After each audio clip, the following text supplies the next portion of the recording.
तुम ठीक तो हो पुत्र? पिताश्री,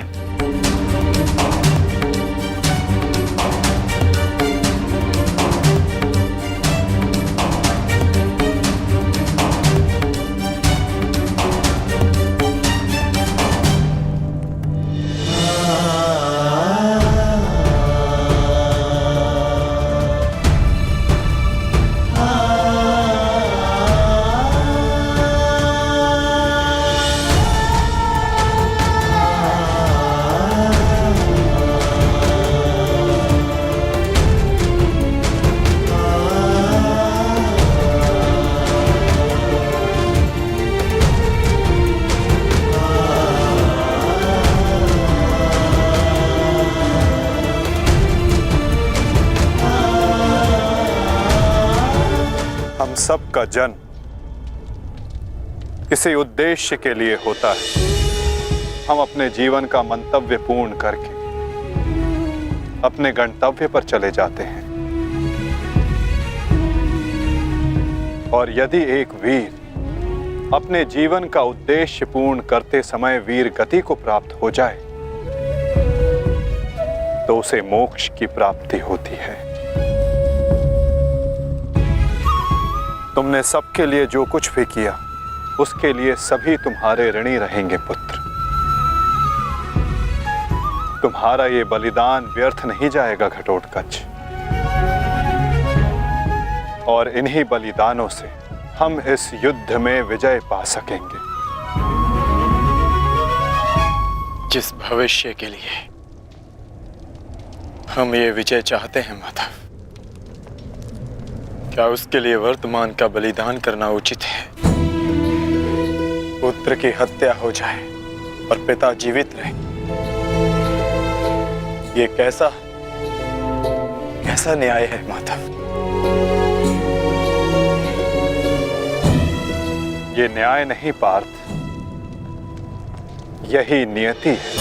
नारायणं नमस्कृत्य नरं चैव धर्म स्थापना के लिए जिनका बलिदान आवश्यक है उन्हें अपना बलिदान देना होगा पार्थ। और जिनका जीवन आवश्यक है उन्हें संघर्षों का और दुखों का भार उठाकर अपना जीवन जीना होगा। और इस युद्ध के लिए, इस धर्म स्थापना के लिए तुम्हारा जीवन आवश्यक था। और घटोत्कच का बलिदान।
बहुत हो गया प्रतिक्रमण, अब प्रतिकार होगा। प्रतिकार होगा विकोदर, और वो भी उचित स्थान पर। और अब हमारा लक्ष्य होगा कौरव सेनापति द्रोण।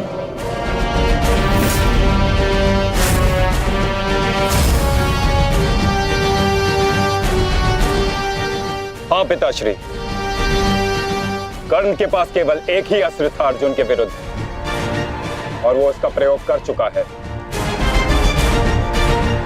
अब ना तो उसके पास कोई शक्ति है और ना ही कोई कवच, इसलिए अब वो हमारे लिए संकट नहीं, किंतु आचार्य द्रोण को रोकना अति आवश्यक है।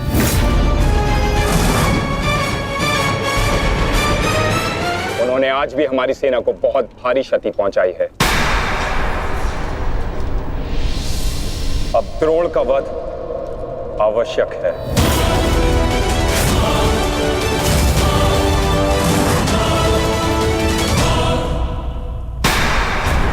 पिताश्री, पिताश्री,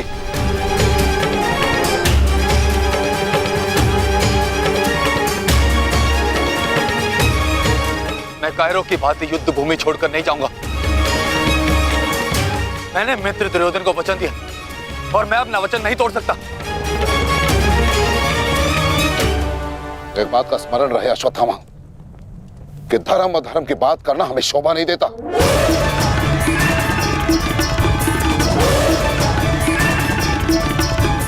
स्मरण है तुम्हें, युद्ध भूमि में क्या हुआ? भीम तुम्हारा वध करने वाला था पुत्र।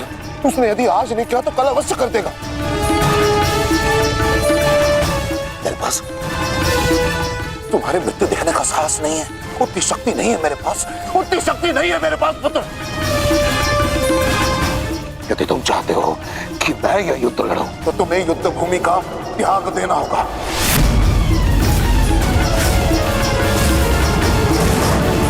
वचन दो मुझे कि तुम युद्ध भूमि का त्याग कर दोगे। वचन दो। आचार्य द्रोण, यदि ऐसा है तो आप यह युद्ध भूमि छोड़कर जा सकते हैं, परंतु मेरा यह मित्र कहीं नहीं जाएगा। वैसे भी आप हमारे सेनापति हैं ना, सेनापति होने के पश्चात भी आप उन विपक्षियों का कुछ कर नहीं पाए, क्योंकि वो विपक्षी आपके प्रिय शिष्य हैं, इसलिए कुछ नहीं कर पाए हैं आप। शांत हो जाओ मित्र।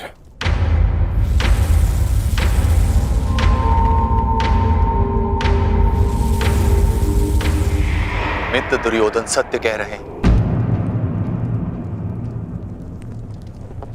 मेरे पिता ने पक्षपात किया है।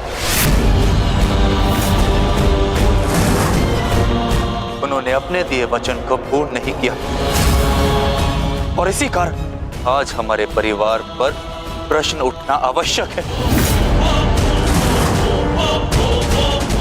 किंतु एक पक्षपाती पिता का पुत्र होने से अच्छा है कि मैं एक योद्धा की तरह रणभूमि में जाऊं और अपने प्राण गंवा दूं। बस अश्वत्थामा, अपने पिता से इस भांति कटु वचन कहना एक महान योद्धा को शोभा नहीं देता। जो अपने पिता का सबके सामने अपमान कर सकता है, उससे किसी और के सम्मान की आशा नहीं की जा सकती।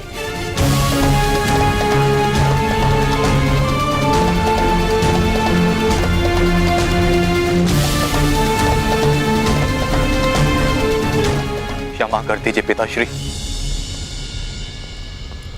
परंतु मैं इस युद्ध भूमि को छोड़कर कहीं नहीं जाऊंगा।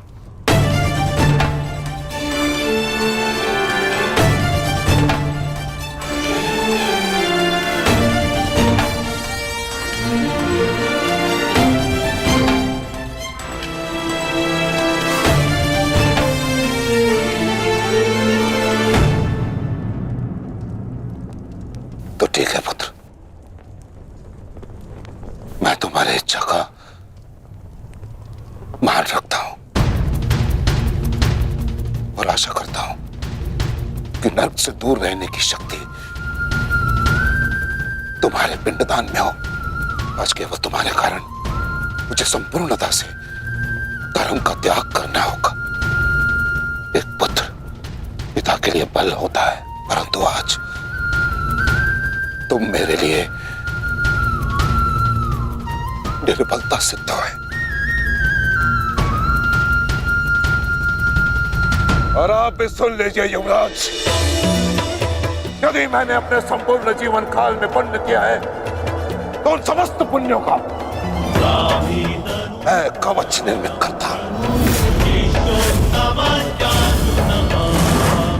यदि अपने जीवन में मैंने अपने शिष्यों को समान रूप से देखा होगा तो इस कवच को कोई नहीं फेंक सकता, कोई नहीं।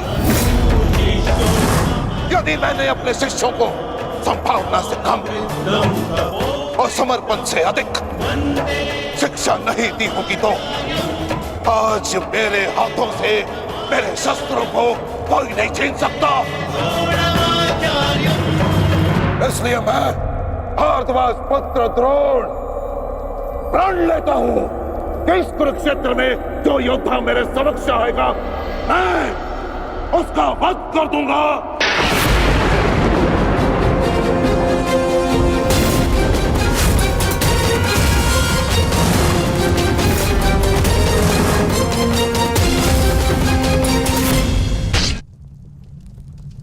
आचार्य द्रोण का वध करना सरल नहीं। परशुराम के दिए गए उनके पास ऐसे कई अस्त्र हैं जिनका हमें अनुमान तक भी नहीं। मेरे पुत्र का जन्म केवल द्रोण के वध के लिए हुआ है। मुझे पूर्ण विश्वास है कि मेरा पुत्र अपने जीवन के इस उद्देश्य में अवश्य सफल होगा।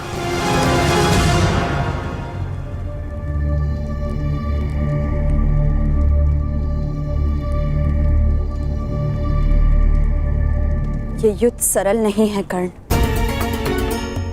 तुम्हें अपना ध्यान केवल युद्ध पर केंद्रित करना होगा। मेरी चिंता का कारण मोह है वृषाली। वो मोह जो बड़े से बड़े योद्धा को निर्बल कर देता है और किसी की निर्बलता शत्रु का सबसे बड़ा शस्त्र न बन जाए। बस इसी बात की चिंता है। तुम्हारी चिंता स्वाभाविक है पार्थ। आचार्य द्रोण का वध करना सरल नहीं, धृष्टद्युम्न के लिए भी नहीं।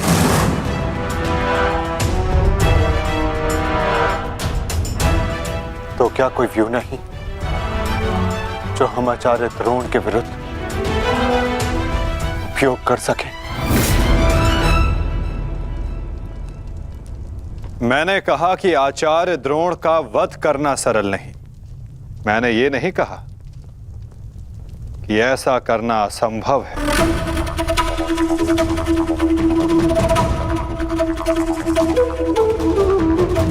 एक व्यू है जिसे आचार्य द्रोण भी नहीं तोड़ सकते।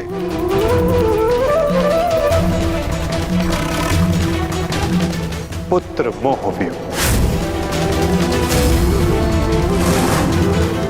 आचार्य द्रोण को परास्त करने का केवल एक ही अस्त्र है, अश्वत्थामा।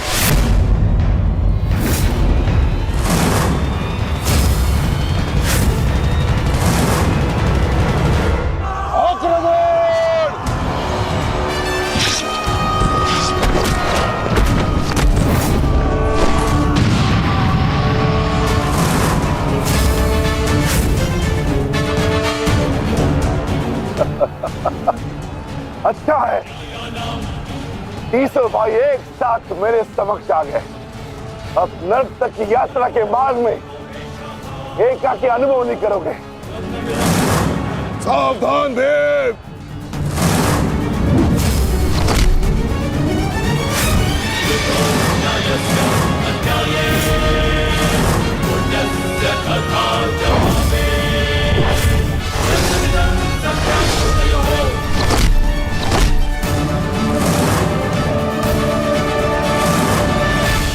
आज मैं हस्तिनापुर नरेश महाराज धृतराष्ट्र के सभी पुत्रों का कवच हूं। यदि किसी ने भी उन्हें हानि पहुंचाने का दुस्साहस किया तो उसे मृत्यु में स्वयं दूंगा, और ये मेरा संकल्प है।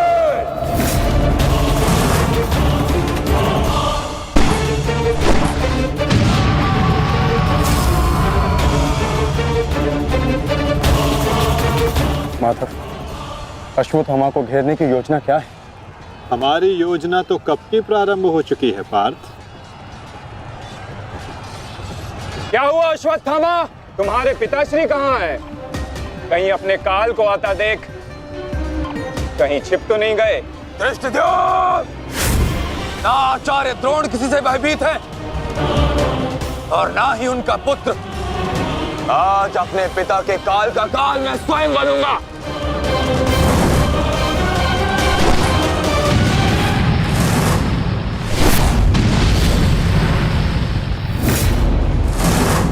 बस इतना ही सीखा है अपने पिता से? आओ अश्वत्थामा, आज मैं तुम्हें जीवन का पाठ पढ़ाता हूं। भाग कहां रहे हो कायर? साहस है तो द्वंद्व करो। आरती, पीछा करो।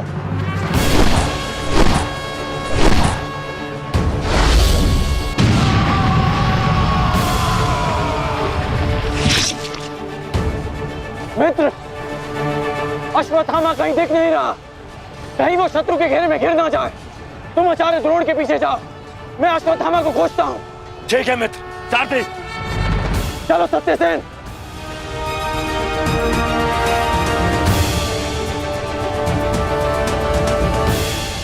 तुम मेरे पिताश्री के काल हो, मेरे नहीं। परंतु आज मैं तुम्हारा काल बनकर आया हूं। सावधान।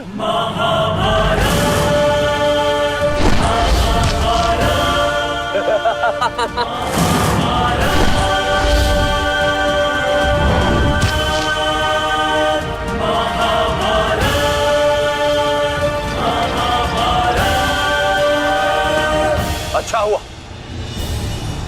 कि पिता और पुत्र दोनों एक साथ मेरे सामने आ गए। आज तुम दोनों मेरे हाथों वीर गति को प्राप्त हो गए।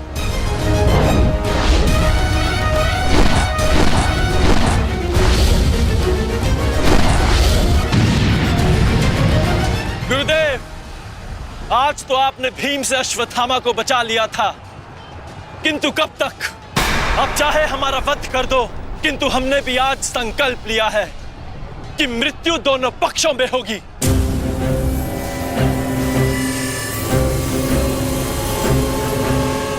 चलो सारथी, हमें वापस जाना है। शीघ्र करो। अश्वत्थामा का अश्वत्थामा कहीं दिखाई नहीं दे रहा आचार्य, परंतु कर्ण उसी की खोज में गया है। चलो सारथी।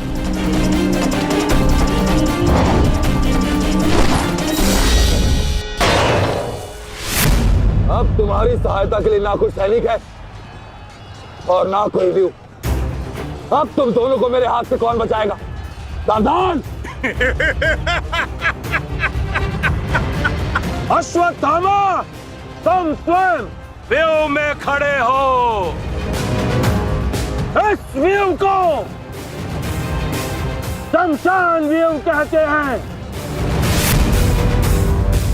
कदाचित तुम्हारे पिता ने तुम्हें इस व्यू के विषय में बताया ही नहीं होगा।